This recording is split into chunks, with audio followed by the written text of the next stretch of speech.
मिथिला नरेश के वहां से विदा हो जाने पर ऋषि विश्वामित्र राम और लक्ष्मण को लेकर यज्ञ मंडप में गए। यज्ञ मंडप को अत्यंत सुरुचि के साथ सजाया गया था। उस भव्य मंडप को देखकर लगता था मानो वह देवराज इंद्र का दरबार हो।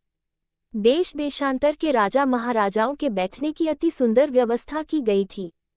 मंडप के ऊपर बहुमूल्य रत्नों से बने झालरयुक्त आकर्षक वस्त्रों का वितान तना हुआ था। वितान के चारों ओर फहरते हुए पताके मिथिलापति की कीर्ति को प्रदर्शित कर रहे थे। बीच बीच में रत्नजटित स्तंभ बनाए गए थे। वेदपाठी ब्राह्मण एवं तपस्वी शांति पाठ कर रहे थे। देदीप्यमान वस्त्राभूषणों को धारण किए राजकुमार अपने अपने आसनों पर विराजमान थे। ऐसा लग रहा था मानो सैकड़ों इंद्र अपने वैभव और सौंदर्य का प्रदर्शन करने के लिए महाराज जनक की यज्ञ भूमि में एकत्रित हुए हों। इस सौंदर्य का अवलोकन करने के लिए जनकपुर की लावण्यमयी रमणियां अपने घरों के झरोखों से झांक रही थीं। गर्जन तर्जन करते हुए पिनाक को इस मनोमुग्धकारी वातावरण में यज्ञ भूमि में लाया गया। सभी की उत्सुक दृष्टि उसी ओर घूम गई।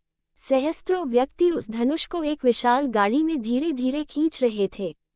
उस विशालकाय वज्र के समान धनुष को देखकर बड़े बड़े बलवानों का धैर्य छूटने लगा और पसीना आने लगा। पिनाक को यथास्थान पर स्थापित कर दिया गया।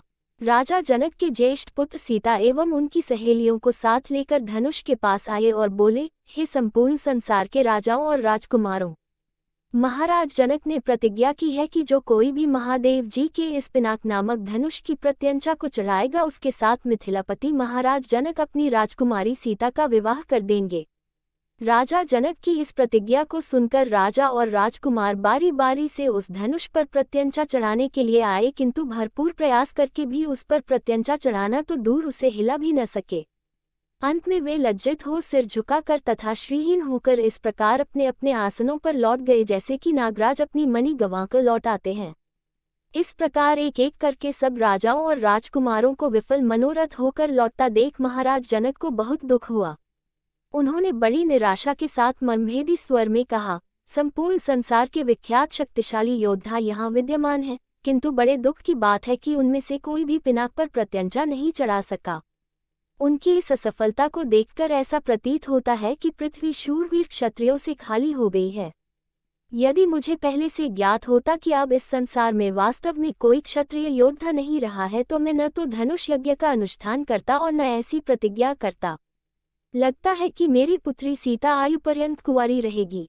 परमात्मा ने उसके भाग्य में विवाह लिखा ही नहीं है। महाराज जनक की यह बात सुनकर उन सभी राजाओं और राजकुमारों ने, जो अपनी असफलता से पहले ही लज्जित हो रहे थे, शुद्ध मन से दृष्टि नीचे झुका लिया। राजा जनक के द्वारा की गई इस भर्त्सना का उनके पास कोई उत्तर न था।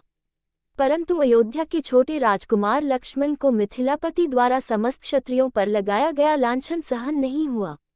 कुपित होकर उन्होंने अपनी भरिकुटी चढ़ा ली और तीखे शब्दों में बोले, हे मिथिला के स्वामी राजा जनक, आपके ये शब्द सर्वथा अनुचित और सूर्यकुल तथा रघुवंश का अपमान करने वाले हैं। आश्चर्य है कि आपने ऐसे अपमानजनक शब्द कहने का साहस कैसे किया। जहाँ प्रतापी सूर्यकुल का साधारण व्यक्ति विद्यमान हो वहाँ भी कोई इस प्रकार तिरस्कार भरे शब्द कहने से पूर्व अनेक बार उस पर विचार करता है। फिर यहाँ तो सूर्यकुल के मणि श्री रामचंद्र साक्षात विराजमान हैं। आप शिव के इस पुराने पिनाक की इतनी गरिमा सिद्ध करना चाहते हैं। मैं बिना किसी अभिमान के कह सकता हूँ कि इस पुराने धनुष की तो बात ही क्या है। यदि मैं चाहूँ तो अपनी भुजाओं के बल से इस धनुष के स्वामी महादेव सहित संपूर्ण सुमेरु पर्वत को हिलाकर रख दूँ। इस विशाल पृथ्वी को अभी इसी समय रसातल में पहुँचा दूँ। ऐसा कहते हुए लक्ष्मण के नेत्र क्रोध से लाल हो गए। उनकी भुजाएं फड़कने लगी और उनका संपूर्ण शरीर क्रोध की ज्वाला के कारण थर थर कांपने लगा।